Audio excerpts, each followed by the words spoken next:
네, 고난주간 둘째 날 그리스도 십자가 묵상하겠습니다. 저는 그리스도 십자가에서 우리 삶과 심층적 진리라는 부분에서 우리가 좀 기도할 제목들을 좀 나누어서 좀 설명을 하려고 합니다. 예수님이 왜 죽으셨는가라고 이제 묻는 물음에서 예수 그리스도의 죽음을 고린도전서 15장 3절에는 내가 받은 것을 먼저 너희에게 전하였노니 이는 성경대로 그리스도께서 우리 죄를 위하여 죽으시고 라고 두 가지 이제 사실을 우리에게 알려주는데, 하나는 성경대로 이미 하나님의 계획 안에 있는 죽음이었다는 것을 알려주고요. 두 번째는 우리의 죄를 위해서 예수님이 죽으셨다, 그렇게 이야기합니다.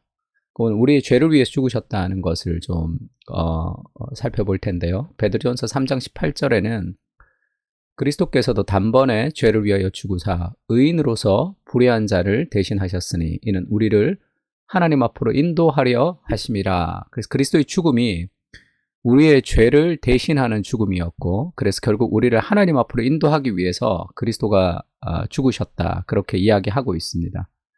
제가 이번에 그리스도의 십자가를 다시 읽으면서 가장 크게 마음에 하나님이 주신 내용은 예수님의 마음이었어요. 그 예수님이 우리를 사랑하셔서 죽음을 앞두고 죽음으로 달려가는 이 그리스도의 마음이 굉장히 크게 느껴졌습니다. 여러분, 우리가 왜 살죠? 잘 살기 위해서 살잖아요. 근데 그리스도는 잘 죽기 위해서 살아가는 거죠. 예수님의 삶의 방향과 내 삶의 방향이 너무 다르지 않는가, 그런 생각을 했습니다. 죽기 위해서 살아간다는 것이 어떤 마음일까? 그리고 나는 그리스도 십자가를 따라서 살아간다는 것은 도대체 어떤 의미인가를 좀 굉장히 심각하게 생각하게 만들었어요. 근데 인생을 우리가 행복하게 살아간다 할 때 가장 행복한 것은 그거 비슷하겠죠. 자녀가 있는데 내 사랑하는 자녀에게 그런 광고 같은 게 있었습니다. 예전에 돈을 2억을 준다, 돈을 1억을 준다 그러면 당신의 꿈과 포기하겠습니까? 그러니까 고등학생, 대학생, 이런 어린이 아이들은, 젊은 사람들은 절대 포기하지 않죠. 돈 갖고 어떻게 내 꿈을 포기하겠냐. 그런데 아버지를 인터뷰를 했는데 그 아버지들은 그런 돈이 지금 그런 몇 억 있으면 당신이 원하시는 꿈을 포기하겠냐, 대부분 포기한대요. 왜 그러냐 그러면 그것으로 우리 자녀들 뭘 해줄 수 있으니까, 우리 가족들 뭘 해줄 수 있으니까, 그렇게 이야기하는 광고가 있었습니다. 그러면서 딸들과 그 자녀들이 막 울고 막 그랬는데, 그 아버지의 인생은 결국 자기의 꿈, 자기가 원하는 것보다 자녀들이 더 잘 되는 것을 더 기쁜 거죠. 그게 더 기쁜 거죠, 사실. 그것이 내가 실력이 없어서 내 나이가 다 돼서 꿈 이뤄봤다, 그 돈 못 번다, 그 정도의 어떤 그 이윤을 따지는 생각이라기보다, 그러니까 그리스도가 십자가를 향했다는 것은 그리스도에게는 즐거움이었다, 성경 그렇게 이야기합니다. 사랑하는 사람을 기쁘게 해주기 위해 자신을 희생하는 삶의 즐거움이죠. 나에게 있어서 인생의 즐거움, 나에게 있어서 인생의 행복, 나에 있어서 인생의 목적은 무엇인가? 정말 내가 내 중심적으로 살아가고 있지는 않은가? 정말 그리스도를 위해서 내 인생을 희생하기를 기뻐하는 그러한 그 하나님과의 관계성이 내 안에 있는가? 그것을 좀 깊이 좀 돌아보겠습니다. 그러니까 그렇게 삶의 방향을 좀 바꿔야 되겠다. 하나님 중심으로 내 생각을 좀 해야 되겠다. 그런 생각을 이 그리스도 십자가가 올해 저에게 주는 아주 큰 어떤 교훈이었습니다. 예수님이 우리의 죄를 위해서 죽으셨다고 했을 때, 그 나사로의 죽음에서 예수님이 그런 일들이 있습니다. 나사로를 죽음에서 나사로를 살리기 전에 사건인데요. 11장 33절에 보면 예수께서 그가 우는 것과 또 심령의 유대인들이 우는 것을 보시고 마리아가 우는 것, 그 다음에 유대인들이 막 장례식 앞에서 그 나사로의 죽음 앞에서 막 울고 있으니까 심령의 비통이 여기시고 불쌍히 여기사 그를 어디에 두었느냐, 주여 와서 보옵소서 하니 그 무덤 앞에서 예수께서 눈물을 흘리시더라. 유대인들이 얼마나 그 사람이 이 나사로를 사랑했는가, 이렇게 이제 이야기하는 장면이 있습니다. 두 가지가 굉장히 여기서 아주 낯선 장면인데, 첫 번째는 예수님께서 눈물을 흘리시는 장면이 굉장히 낯설죠. 왜 낯서냐 하면 예수님은 나사로를 지금 눈물을 흘리시면서 나사로를 살리지 못해서 너무 안타까워서 우시고 나서 하나님 도와주십시오 해서 기적이 나타난 게 아니잖아요. 예수님 나사로를 살릴 줄 알았죠. 예수님 나사로를 살리러 왔습니다. 죽은 나사로를 살리러 온 거예요. 근데 그거를 다 알고 있는 예수님께서 눈물을 왜 흘리셨냐는 거죠.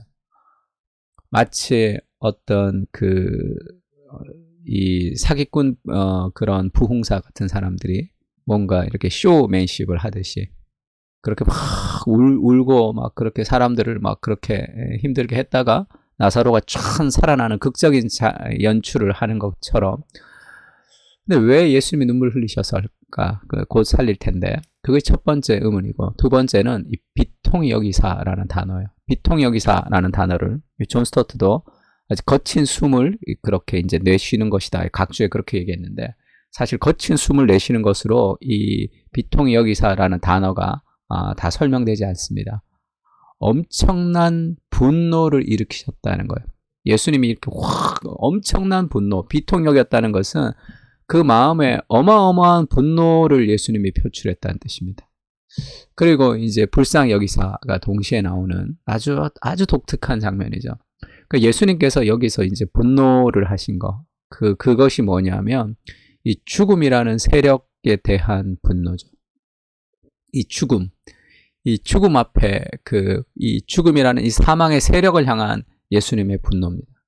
이 예수 그리스도께서 십자가에서 죽으심으로 우리의 죄를 해결하러 오신 거죠. 이 사망이라는 세력 앞에 어찌할 수 없는 인간의 연약함이 있습니다. 이 사망이라는 세력을 예수 그리스도께서 반드시 정복해버리겠다라는 그런 어떤 분노라고 할 수 있고, 이게 사망이라는 것이 원래 있었던 게, 하나님의 창조의 질서 안에 원래 있었던 게 아니라 끼어들어온 거죠. 인간의 타락으로 인해서. 그 사망이라는 세력을 향한 그런 이 분노. 그래서 우리가 데이비드 왓슨이 쓴 교제라는 하나님의 마음이라는 그런 책에 보면 그런 표현을 한번 한 적이 있죠. 우리가 죄를 지었을 때 하나님께서 우리의 죄를 어떻게 보시냐 하면, 하나님의 분노라는 것은 우리를 향한 분노가 아니라 그 죄에 대한 분노지. 그리고 우리를 향한 불쌍한 마음이 동시에 있다, 이렇게 얘기했습니다. 그래서 마치 어린 아이가 불치의병에 걸린 것 같은 마음이라는 거죠. 그러면 그 부모가 볼 때에 가장 없애고 싶어 하는 그것은 그 병, 그 바이러스, 그 병에 대한 그런 분노. 그 다음에 우리 자녀에 대한 불쌍함. 그 두 가지가 다 있는 거죠. 예수님께서 우리를 바라보실 때 그 사망의 세력을 향한 비통함, 분노로 표출하신 거예요. 그러면서 예수님이 왜 우셨을까요? 이 예수님의 눈물의 의미 속에는 여러 가지가 포함되어 있을 수 있지만, 첫 번째는 마리아와 그리고 그 사람들이 우는 것을 보시고 예수님께서 굉장히 비통해 하셨습니다. 그게 뭐냐면 인간이라는 존재가 하나님과 더불어 영원을 살도록 지음받은 존재죠. 하나님과 교제하며 영원을 살도록 지음받았던 그 인간이라는 존재가 지금 타락해서 죄의 문제를 해결할 수 없어서 지금 이 죽음 앞에 어찌할 수 없는 그런 상태가 돼버린 거잖아요. 누구나 죽음을 피해갈 수 없는. 그래서 많은 사람들이 그 나사로의 죽음 앞에 울는 것 외에는 단지 할 수 있는 것이 없는 이 사망이라는 세력 앞에 정복된 인간의 상태에 대한 그런 안타까움이죠. 그리스도께서 예수님이 눈물을 흘리시면서, 비통히 여기시면서 눈물을 흘리시면서 예수님이 무슨 생각을 하셨을까요? 내가 이것을 다 해결하겠다. 내가 이 모든 저주의 굴레를 다 해결해 주겠다. 내가 죽어서 너희가 다시는 죽지 않는 그러한 하나님과의 관계로 회복시키고 에덴으로의 회복이 있는, 에덴으로의 복귀가 있는, 회복이 있는 그런 존재들로 내가 너희를 만들어 주겠다. 그런 그리스도의 십자가에 대한 다짐이 있지 않았을까, 그렇게 생각합니다. 그래서 내가 죽으러 간다. 내가 반드시 죽어서 너희를 살릴 것이다 라는 그리스도의 그 십자가의 중심성이 그 죽음으로 가는 그의 삶을, 희생을 위해서, 죽음을 위해서, 그래서 하나님의 말씀을 순종하고 사람들을 살리는 그 일을 위해서 더 낮은 곳으로 내려가는 거죠. 죽음을 향해서 가는 그 그리스도의 삶이 있습니다. 어떻게 보면 인생의 가장 큰 의미와 기쁨이 거기 있지 않을까 저는 그렇게 생각합니다. 우리의 삶의 방향이 바뀌어야지 되는 것 같아요. 무엇이 나한테 좋을까? 무엇이 나를 즐겁게 할까? 무엇이 나를 행복하게 할까? 그것의 인생의 마지막에 여러분이 그것이 정말로 좋았어. 정말로 행복했어. 내 인생을 정말 잘 살았어. 그렇게 결론 나지 않을 가능성이 많은 거죠. 우리가 열심히 살고 열심히 노력해야 되지만 그 모든 것들이 우리가 하나님과 이 땅에 하나님 우리를 주셨던 그런 사명으로 우리가 포커스돼야 되지 않을까 그런 생각이 있습니다. 그래서 고린도후서 5장 20절에는 그렇게 얘기하죠. 바울이 그리스도를 대신하여 간청하노니 너희는 하나님과 화목하라. 하나님이 그리스도께의 죽음이 하나님과의 화목, 하나님과의 화해를 가져왔다는 거죠. 하나님이 죄를 알지도 못하신 이를 우리를 대신하여 죄로 삼으신 것은 우리와 하여금 그 안에서 하나님의 의가 되게 하려 하심이라. 하나님이 죄를 알지도 못하는 그를 대신해서 죄로 삼으셨습니다. 그래서 결국 그리스도의 그 죽음을 통해서 우리가 하나님의 의가 되어서 하나님과 관계를 회복하게 되었던 그런 그리스도의 죽음의 의미가 있습니다. 그래서 존 스토트가 그렇게 얘기하죠. 그리스도께서는 우리를 위하여 우리의 유익을 위하여 죽으셨다. 그분이 죽음으로써 획득하신 그 유익이 바로 우리의 구원이었다. 그것을 조달하기 위하여 그리스도께서는 우리의 죄를 처리하셔야 했다. 그리고 죄를 위해 죽으신 그분의 죽음은 바로 우리가 감당해야 할 죽음이었다. 띄어서 이거 좀 잘못됐는데 그것이 우리가 감당해야 할 죽음을 예수님이 대신해서 죽으신 것. 그것이 그리스도의 죽음이죠. 우리를 대신한 죽음, 내가 감당해야 될 죽음, 내가 감당해야 될 고통이었습니다.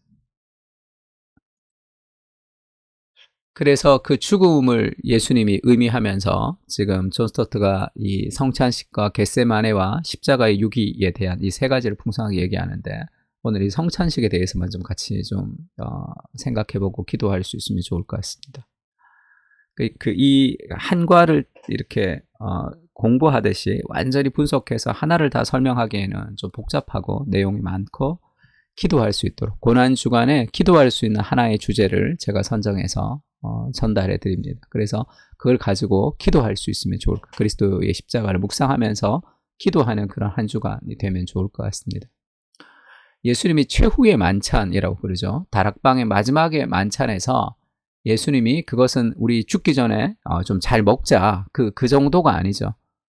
예수님이 반드시 예수님의 제자들과 이 최후의 만찬을 하셔야 되는 이유 중에 하나가 마태복음 26장 26절에 그들이 먹을 때에 예수께서 떡을 가지사 축복하시고 떼어 제자들에게 주시며 성찬이죠. 성찬식. 이르시되 받아 먹으라. 이것은 내 몸이니라 하면서 이 그리스도의 빵을 떼어주면서 그리스도의 몸을 받아 먹어라 이렇게 얘기합니다. 또 잔을 가지사 감사 기도하시고 그들에게 주시며 이르시되 너희가 다 이것을 마시라 그렇게 얘기하세요. 이것은 죄 사함을 얻게 하려고 많은 사람을 위하여 흘리는 바 나의 피 곧 언약의 피니라. 이 나의 피 곧 언약의 피다. 이것도 굉장히 이제 깊은 어떤 함의가 담겨 있는 거죠. 모세의 모세 언약에서 우리가 그 백성들과 그리고 모세가 중보하면서 하나님을 만나지만 먹고 하나님 앞에서 먹고 마셨지만 그 백성들이 죽지 않는 그런 이 모세 언약의 스토리가 있습니다. 그때 모세가 백성들에게 피를 반 뿌리고 제단의 피를 반 뿌리면서 이것이 곧 언약의 피니라라는 그런 구절이 있죠. 지금 그 모세의 그 언약의 피다라는 것의 패러디 같이 예수님이 그것을 인용해서 이제 나의 피, 언약의 피인데 이것은 새 언약의 피다. 이제 그렇게 이제 이야기를 하는 장면이 있습니다. 이건 우리가 모세오경 공부할 때 우리가 자세하게 이 언약에 대해서 좀 공부를 좀 하려고 합니다.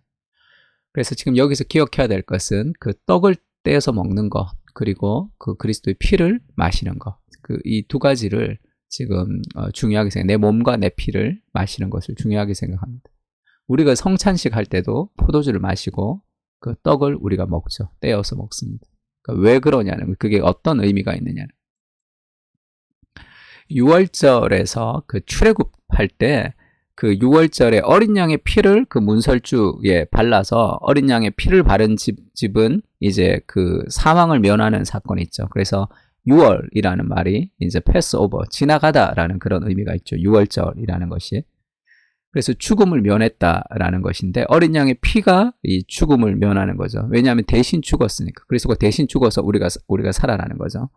그 6월절에 어린 양을 잡아서 어린 양의 피를 바르는 것도 중요하지만 또 한 가지가 있는데 그것은 어린 양을 고기를 먹어야 돼요. 어린 양의 고기를 먹는 그런 일들이 있습니다. 6월절 먹기라 그래서 예수님이 지금 최후의 만찬이라는 것은 6월절 먹는 지금 이것을 기념하는 거죠. 우리의 성찬도 마찬가지입니다.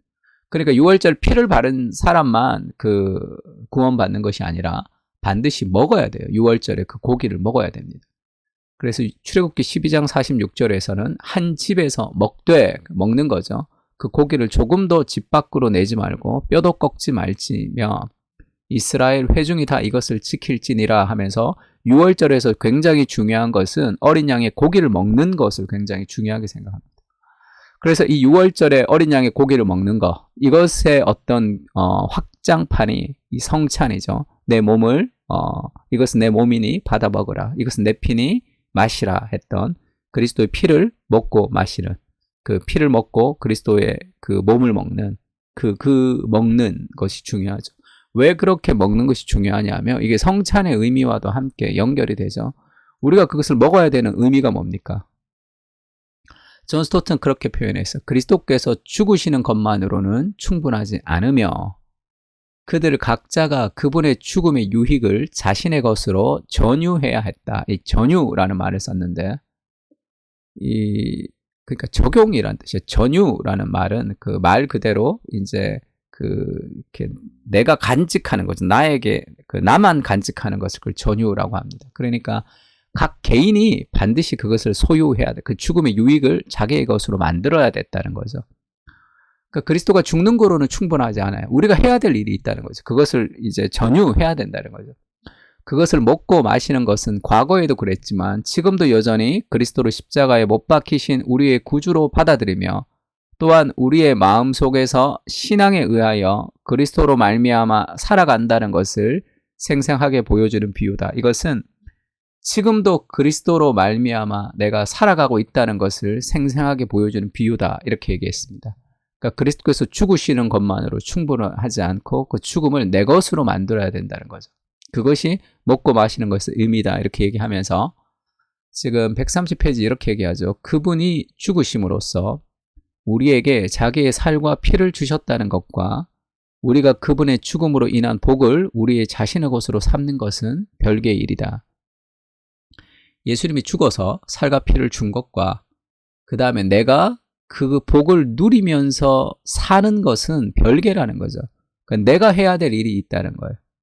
그런데도 많은 사람들이 이것을 구별하지 못한다. 내 편에서 어떤 행동이 필요하다는 사실이 청년이었던 내게 얼마나 큰 충격이었는지를 나는 지금도 기억할 수 있다. 원래 이 존 라일이라는 사람이 쓴 거룩이라는 책이 있습니다. 그 존 라일의 거룩에 그 서문을 이 J.I. 패커라는 사람이 썼는데 이 J.I. 패커와 이 존 스토트가 이제 가졌던 어떤 신앙의 어떤 그런 정서는 그리스도께서 우리를 위하여 그 은혜를 구원을 베푸셨다는 것을 그냥 그것을 믿으면 뭔가가 다 된다고 생각했던 것 같아요. 그래서 J.I. 패커도 라일의 거룩이라는 책을 보면서 자기 청년 시절에 완전히 자기가 이렇게 꼬꾸라졌던 그런 일을 고백합니다. 이제 존 스토트도 마찬가지죠. 내 편에서 해야 되는 행동이 있다는 것이 그것이 이제 구원에 있어서 굉장히 큰 충격이었다는 거죠. 이게 무슨 의미냐 하면 이 그리스도와의 연합이라 그러죠. 그리스도와 우리가 연합되어 있는 그리스도의 죽으심과 그리스도의 부활이 우리가 믿음할 때 우리가 믿음으로 그리스도를 영접할 때 우리는 그리스도와 이 영적 연합이 되어 있습니다. 분리할 수 없는. 그래서 예수님이 그 연합을 설명할 때 나는 포도나무요 너희는 가지다. 그러니까 이게 뗄 수 없는 관계라는 거죠.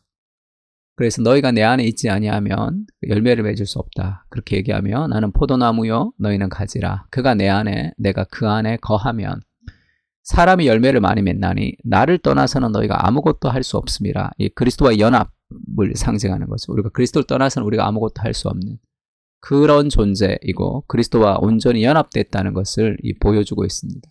이보다 더 깊은 의미는 나는 그리스도는 교회의 머리가 되시고 교회는 그리스도의 몸이다라는 것. 그건 정말 분리할 수 없는 거죠. 그런 분리할 수 없는 연합의 상태를 성경은 계속 이야기하고 있습니다. 그러면서 바울도 내가 그리스도와 함께 십자가에 못 박혔는데 이제는 내가 사는 것이 아니고 오직 내 안에 그리스도께서 사시는 것이다. 이제 내가 육체 가운데 사는 것은 나를 사랑하사 나를 위하여 자기 자신을 버리신 하나님의 아들을 믿는 믿음 안에서 사는 것이라. 내가 그리스도와 함께 연합이 되었어. 그리스도의 은혜 가운데 있어요. 이제 내가 나 혼자 내가 살아가는 것이 아니라 내가 그리스도와 함께 그리스도를 위해서 내가 살아가는 것이다. 그렇게 바울이 고백했습니다. 그러면 결론을 얘기하면 이게 무슨 얘기냐면 싱클레어 퍼거슨의 온전한 그리스도라는 책을 썼는데 거기서 이 중요한 어떤 교회사적 논쟁이 하나 있습니다. 메로우 논쟁이라는 그 교회사적 논쟁을 정리하면서 이제 한마디로 표현했어요. 그러니까 교회가 율법주의로 빠지는 이유, 그 이유를 칭의와 성화를 분리했기 때문이다. 그러니까 복음이라는 것은 칭의와 성화를 분리하지 말아야 되는 것이다. 이렇게 얘기해요.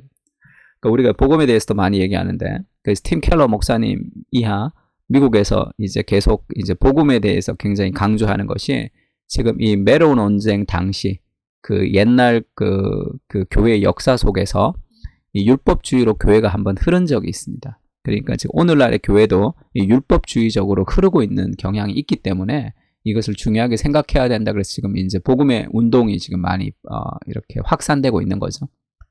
그 중에 하나가 이제 그 핵심의 칭의와 성화를 분리하지 않는 거예요. 그러니까 다시 얘기하면 칭의라는 것은 우리가 구원받은 것이고 하나님의 은혜로, 성화는 내가 거룩한 삶을 살아가는 거죠. 주님의 말씀에 순종하면서.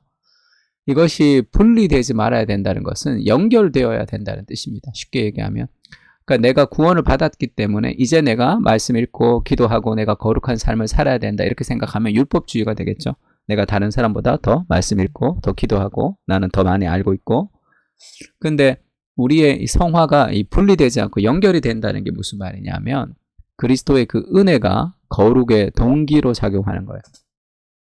그러니까 구원받고 그리스도께서 나를 위해서 죽으셨다는 것을 내가 아는 것으로 끝나지 않고요.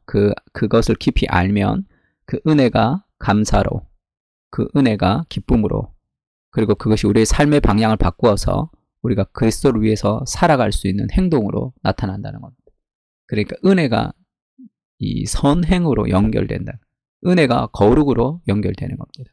죄를 이기는 것도 거룩인데 그것도 그리스도의 은혜를 기억할 때 죄를 이기는 거죠. 그리스도께서 어떻게 이루신 구원인데, 나를 얼마나 사랑하신 그리스도께서 이 고통 속에서 이루신 구원인데 내가 이것을 저지를 수 있을까 이렇게 생각하는 거죠. 그래서 은혜가 그 그리스도의 은혜를 기억할 때 제.I. 이 존 스토트의 말처럼 그리스도의 은혜를 기억할 때 우리는 하나님 앞에 삶을 드리는 그 행위, 그것이 이제 6월절 먹기, 그리스도와 연합된 상태라는 거죠.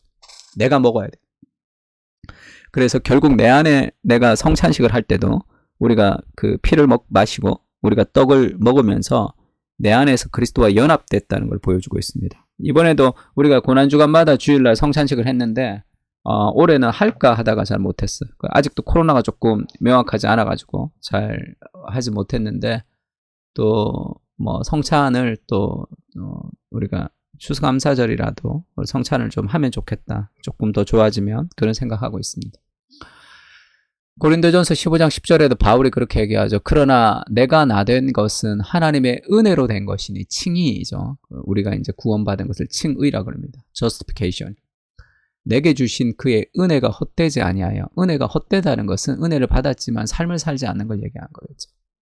내가 모든 사도보다 더 많이 수고하였으나 내가 더 많이 노력하죠. 내가 더 많이 공부합니다. 더 열심히 살아갑니다. 왜?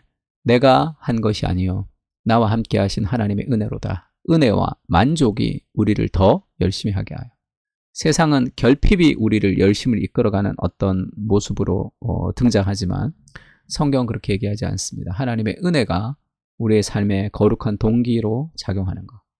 그러니까 우리 두 가지를 기억해야 되는데, 그리스도의 십자가의 사건, 그것이 나를 위해 죽음으로 걸어가시는 그 그리스도의 사랑을 깊이 이해하는 거죠. 그것을 이해하는 만큼 우리는 거룩한 삶을 살아갈 수 있습니다. 내가 거룩한 삶의 동기가, 내가 거룩한 삶을 살지 못하는 이유는 어쩌면 은혜에 대한 그런 확신이 은혜에 대한 이해가 부족하기 때문인 경우가 많습니다. 세 가지 기도 제목 가지고 기도했으면 좋겠는데요. 그리스도의 죽음을 생각하며 그리스도께서 십자가의 죽음을 생각하시며 사셨던 그리스도의 마음을 좀 기억하고 나를 살리기 위한 희생적인 사랑의 크기를 더 깊이 알게 해주십시오. 그리고 지금 내가 그리스도와 연합된 존재라는 것을 알아야 돼요. 그리스도의 피를 먹고 그리스도의 살을 먹고 그리스도의 피를 마신 그리스도가 내 안에 함께 있는, 영원히 떠나지 않는 그리스도가 나와 연합되어 있습니다. 그 은혜와 그 안정감이 우리의 삶의 거룩의 동기가 될 수 있게 해달라고, 그리고 이 그 사랑계의 공동체가 그리스도의 죽음의 의미를 이해하며 헌신하는 그런 은혜의 공동체가 되게 해 주십시오. 세 가지 기도 제목 가지고 같이 한번 기도했으면 좋겠습니다. 기도하겠습니다.